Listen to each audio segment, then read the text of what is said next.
November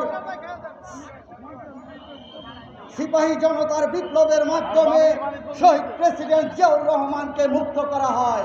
সেই দিন বাংলাদেশ আবার স্বাধীনতা অর্জন করে।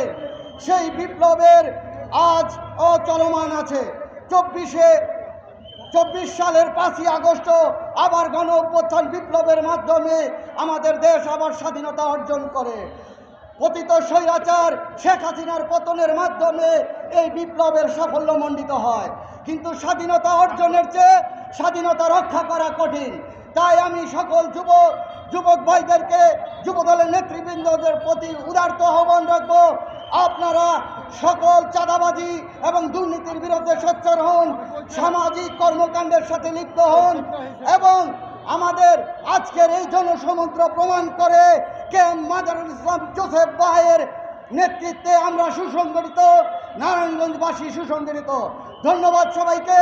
বাংলাদেশ জিন্দাবাদ, বাংলাদেশ জাতীয়তাবাদী যুবদল জিন্দাবাদ।